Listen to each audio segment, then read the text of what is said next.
Hello everyone, how to Tots back with another new video, and in this video I'll guide you how to crop your videos on Canva canvas. So you can see this is empty canvas, so you can drag your photos on photos here. So you can say just keep it like this, and I want to make it crop, so it's like a beautiful shape, but I want to crop it to reduce some part.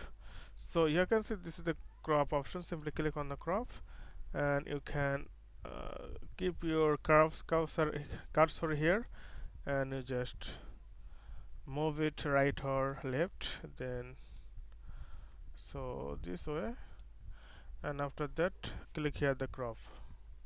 So you can see it's cropped now. So if you want to go back your previous version, so click Ctrl plus Z.